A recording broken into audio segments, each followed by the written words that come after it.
Assalamualaikum warahmatullahi wabarakatuh.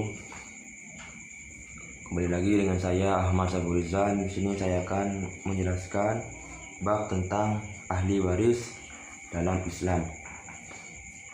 Jumlah ahli waris yang berhak menerima harta warisan dari seorang meninggal dunia ada 25 orang, yaitu 15 orang ahli waris pihak laki-laki yang bisa disebut dengan ahli waris ashabah, yang bagiannya berupa sisa setelah diambil oleh zawil furud, dan 10 orang ahli waris pihak perempuan yang biasa disebut ahli waris zawil furud, yang bagiannya telah ditentukan.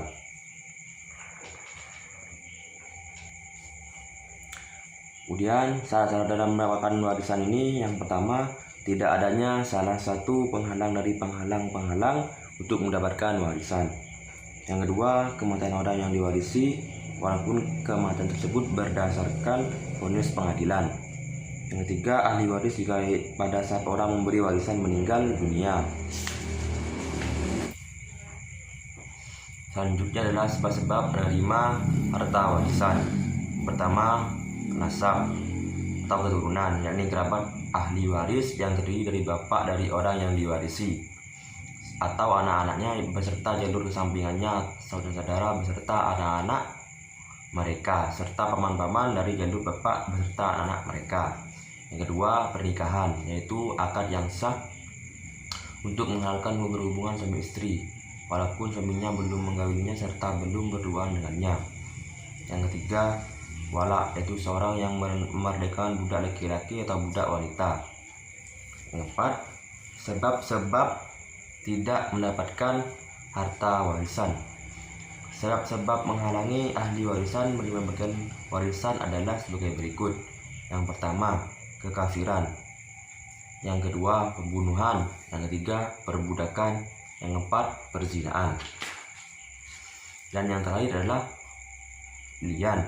Suami istri yang berlian tidak dapat mewarisi dan diwarisi bapak yang tidak mengakuinya sebagai anaknya. Hal ini dikiaskan dengan anak hasil dari perzinaan. Selanjutnya, ketentuan pembagian harta warisan. Harta warisan ini terbagi dua macam, yaitu ahli waris zawil furud dan ahli waris ashabah. Pertama, kita akan bahas ahli waris zawil furud. Mendapatkan setengah: suami, anak perempuan, cucu perempuan, saudara perempuan sekandung jika sendirian. Yang terakhir, saudara perempuan sebapak sendirian. Mendapatkan seperempat: suami, istri jika suami yang meninggal tidak memiliki anak laki-laki atau cucu laki-laki. Mendapatkan seperlapan: yang berhak mendapatkan bagian seperlapan adalah istri jika suami memiliki anak atau cucu laki-laki atau perempuan, maka seperlapan itu dibagi rata di antara semua istri. Yang keempat, mendapat 2/3: 2 anak perempuan atau lebih, 2 cucu perempuan, 2 saudara perempuan sekandung atau lebih, 2 saudara perempuan sebapak atau lebih. Yang kelima, mendapat 1/3: ibu jika yang meninggal dunia tidak memiliki anak laki-laki, 2 saudara seribu atau lebih, 2 atau saudara seibu, 3 kakek. Yang mendapatkan 1/6: ibu, nenek, bapak secara mutlak mendapat 1/6, saudara seibu, cucu perempuan dari anak laki-laki, saudara perempuan sebapak. Yang kedua akan membahas tentang ahli waris yang asabah. Dalam waris asabah terbagi dua. Yang pertama, asabah bin nasab, yaitu hubungan nasab, dibagi menjadi 3, yaitu saudara laki-laki seibu dan mutlik yang memerdekakan budak. Yang kedua, asabah bil ghair. Ahli asabah bil ghair ada 4, semuanya dari kelompok wanita yang dinamakan asabah bil ghair. Ketiga, asabah ma'al ghair. Orang-orang yang termasuk Ma'al ghair ada dua, yaitu seperti berikut ini. Saudara perempuan sekandung atau orang atau lebih berada bersama anak perempuan satu orang atau lebih bersama putri dari anak laki-laki. Saudara perempuan seayah atau orang lebih bersama dengan anak perempuan atau lebih bersama putri dari anak laki-laki satu atau lebih. Yang kedua, asabah bis sabab karena sebab. Bis sabab ini muncul 3 kondisi yang harus diperhatikan seperti berikut.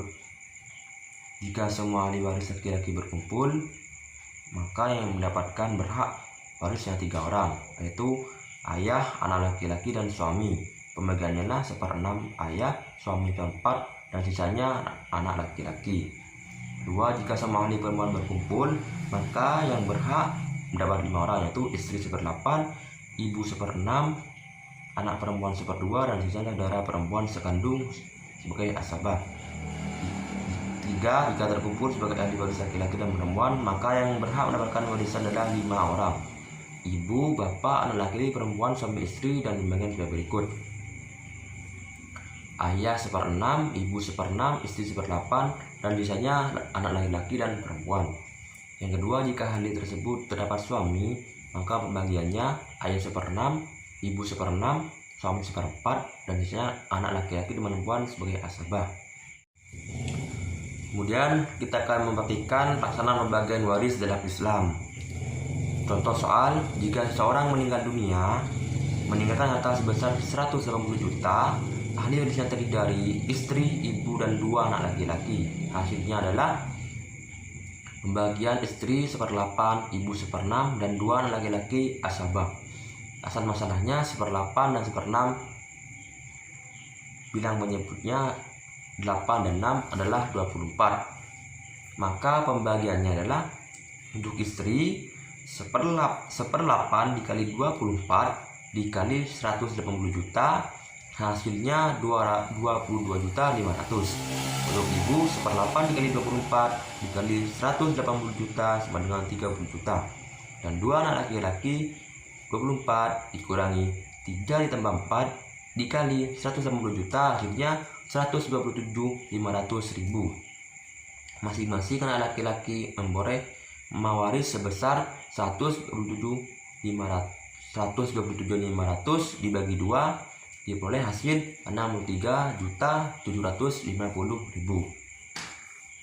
Manfaat dari hukum waris dalam Islam: yang pertama, terciptanya ketentraman hidup dan suasana keluarga yang harmonis, menciptakan keadilan dan mencegah konflik pertikaian, peduli kepada orang lain sebagai jaminan pelaksanaan ketentuan waris dalam Islam.